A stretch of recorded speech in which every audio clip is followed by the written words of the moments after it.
Hey, Michael Levine here, and this is going to be episode 2 of my hunt for the perfect t-shirt. So anyways, wearing right now today 100% cotton tee, obviously screen printed. This is by Gildan. Um, this is your typical t-shirt, 150 GSM. It's what we would call mid-weight. It's not there's no really stretch to it other than that it's a knit fabric, so it does have some forgiveness there as you move around. Um, this is not my favorite T-shirt. It was a gift from my kids, but it is. And I say not my favorite because it's not the most comfortable T-shirt. It's not super soft. It's not necessarily cool or warm. It's just kind of there. And this is what you get when you go to a concert and you buy a t-shirt, or you order something offline that you see screen printed from maybe somebody you follow on Instagram or what have you. So this is not the t-shirt necessarily that I'm looking for, but this same t-shirt washed 50 times down the road with maybe a couple holes in it, for some reason that shirt evolves into what I'm looking for, and I want to see if I could buy something that's already like that. So today I got a shirt in from a company called Everlane. So Everlane, and it came in a brown paper bag, which so I think that's part of their motto is to be environmentally friendly and ethical sourcing and things like that. So biodegradable bag, but then have to ask Everlane how many trees were cut down to make that bag. I guess you can't win for losing one way or the other. So, anyways, this is called their Air Crew Tee, and you can see it here. It's a 100% cotton. Also, it's a slub yarn, and it's loosely woven intentionally so it will be breathable. And so this is kind of along the lines of maybe what I was looking for, that threadbare appearance or feel. It's a slub yarn, and so the slub yarn you wouldn't necessarily associate with something being soft. They can be, maybe if you wash it with softener, but typically slub yarn is going to have some kind of coarseness to it. So anyways, wanted to read you their hang tag just so you know a little bit about them. Better factories, better quality, better prices. That's our promise. We reveal the story behind every product, from our ethical manufacturing process to our transparent pricing breakdown. So, good pricing on a t-shirt. As I mentioned, they can get expensive. If you haven't watched my previous episode where I tell you the history of the t-shirt, please go back and look at it. I thought it was pretty cool. T-shirt was invented in the United States going back, starting around the 1860s, evolved from that Union suit.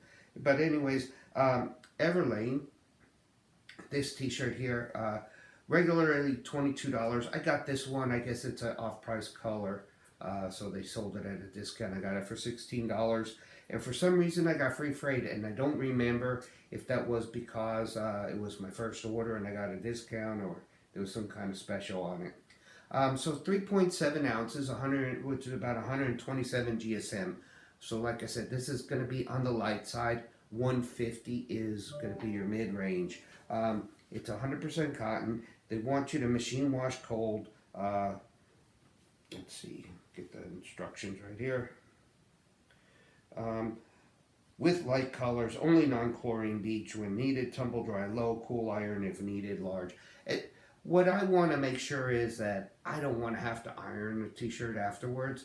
Um, you know, I'll iron my pants, I'll iron maybe a dress shirt, or I'll take it to the cleaners. Um, I do not want to have to take a t-shirt to the cleaners, even if it is $1.50. I mean, it's a $20 shirt. So come on, you almost wear it 5 times and then replace it with one out of the store that maybe doesn't need ironing. But we do want to check it for shrinkage. I want to wear it all day long and spend the day in it, make sure that see how comfortable it is. And then once again, the thing that I always say, you hang it in your closet. If you go back to your closet and you reach for it, that's going to be the shirt that you is your favorite. It's just one of those things, and I'm sure everybody does it. My wife and kids make fun of me all the time because I always, every time she seems to wash one particular shirt of mine and hangs it in my closet, the next day I'm wearing it. So, anyways, stick around. We'll see how this one performs, and then we'll sum up everything in the end. Okay, so some of the details that make a t-shirt a quality shirt, and there's not much to them. So if you get it wrong, then you're really going cheap. So what I like to look for is in a t-shirt is you're going to have this tape neck, and it's going to go across the shoulder seam on the inside, and you'll see that by the double row of stitching going across the shoulder seam. So this keeps all this from being stretched out too much. It's just an extra piece of fabric. Another thing that I like to see in quality t-shirt is that they put any information, any label, any call outs they want in the neckline to be be a heat seal, not a paper label or something that can irritate. I mean, nowadays, that's kind of the standard right there. Other than that, you have a flat lock seam on your bottom hem, on your sleeve hem. Same thing here on your bottom hem, so it's only one thickness, and it once again is done nicely. There's no excess fabric beyond the stitching that's going to fray. You have regular 3-thread overlock on the side seam and sleeve set, so those are both normal thin seams for a t-shirt. So everything I would say is just made according to what I would like to see in a t-shirt. This is an inset sleeve. Remember, there's another style that we'll come across, which will have a raglan sleeve, where basically the seam comes up here, and there's another one in the back, and you don't have a shoulder. And we'll address that and the benefits and the negatives on the of the different sleeve sets. So anyways, laying the shirt down flat, you can see once again here our back neck drop. It looks to be about a 1/2 inch. So 1/2 inch to an inch is about the average there. Your front neck drop, 3 inches. So I would say that that's gonna run right up on your above your collarbone. Right, maybe not quite hitting your neck, but it's gonna be very snug. Right, you basically have what looks to be a 6-inch neck opening. So this is a small neck hole for a large garment. It's on the small side, but not small, meaning that it is too small. The chest, and these are before wash, so be interested to see after wash, because obviously we don't want to have any shrinkage, and if we do, very minimal amount. So the chest here, 22.5. Oops.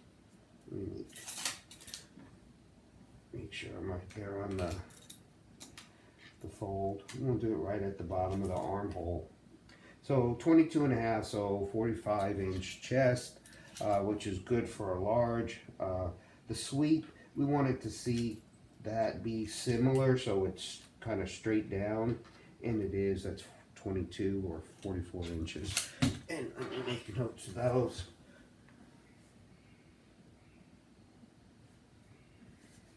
And then lastly, just to make sure that we have the length recorded before we wash it, because we want to check shrinkage in both directions, X and the Y. So we'll just check the center back length.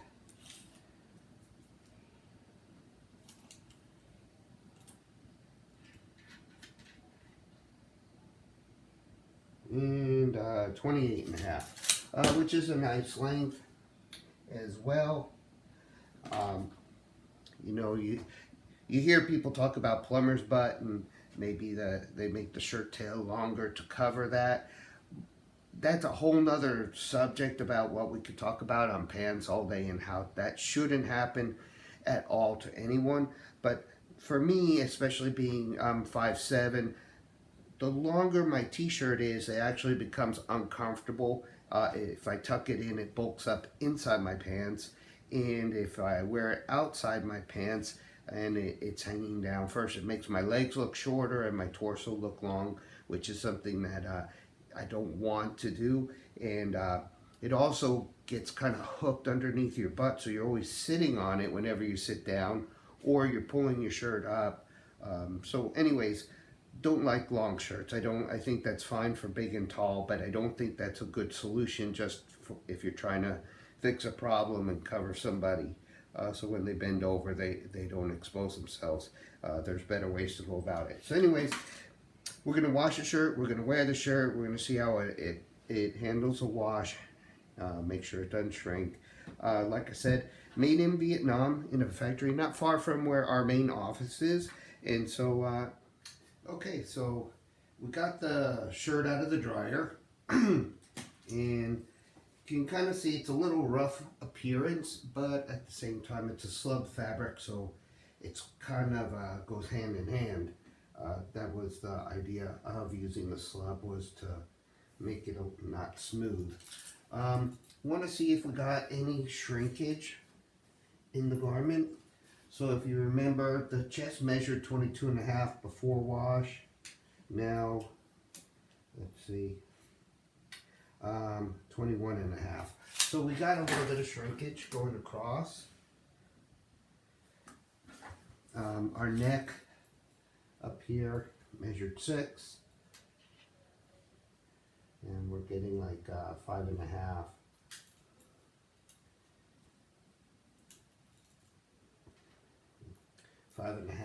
The sweep was 22.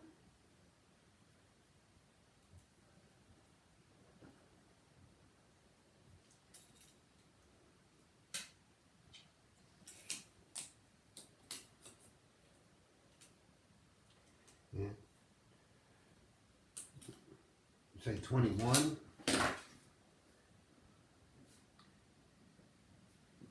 And their center back was 28.5.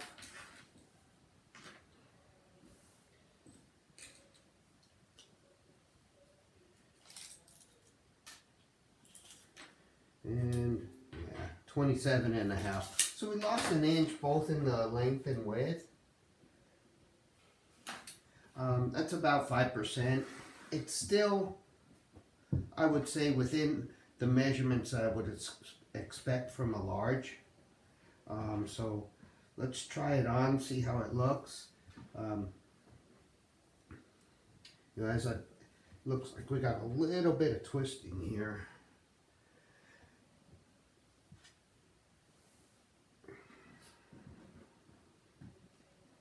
Alright, so you can see you can't quite lay the garment on the seam to seam.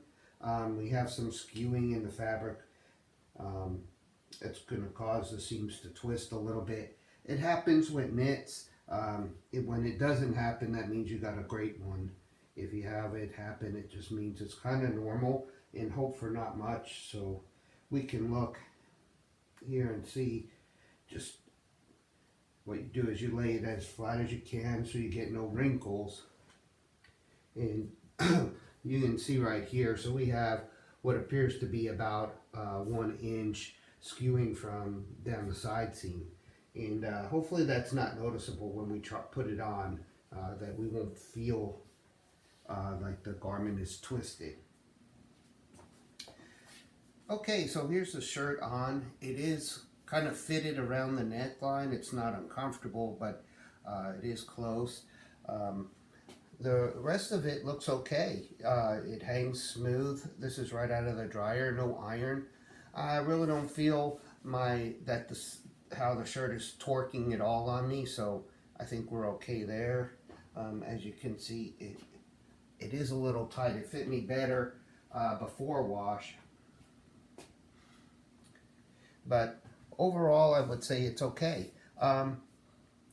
I really started off this quest for the t-shirt thinking that I was going to enjoy the lighter weight fabrics more for their breathability and just for what I think I liked about my other previous t-shirts that were my favorites. But to tell you the truth, the see-throughness of these, or the lightness, it's like it's a little too thin. and I think maybe moving back up to the 150 GSM middle of the road t-shirt is where I'm gonna go to next, and kind of rule out now that we've tried two lightweight shirts, and I kind of feel that they're both along the same type of thing, that were too light, too see-through, and not really what I would want to wear out, say to a work environment. Maybe to movies is okay. So anyways, I'm gonna try and wear this a whole day and come back to you with some feedback, and then we'll sum things up, and I'll see you in a little bit. Okay, so the Everlane t-shirt with the slub cotton, um, wore it all day long, was not in any hurry to take it off. It's still not exactly what I set out to find, although it is a nice item to wear and it's a fashion item for sure. So depending on your taste, I think there's nothing wrong with the shirt. But like I said, I'm looking for that perfect t-shirt, the one you want to put on at night when you get home from work and take it off your clothes, and maybe the one that you even want to wear all day long every day if you could. In the meantime, if you like the video, please subscribe to my channel. Go to YouTube, click on the bell so you get notifications whenever there's a new one coming up.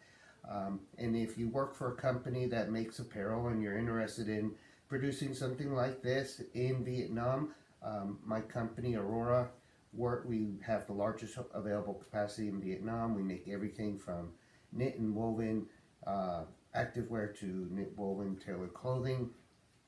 We work with nominated mills. We have 22 of our own factories, and love to talk to you about making something for becoming a supplier to your company. In the meantime, dress smart, and we'll see what else we find in future videos. Thanks for tuning in.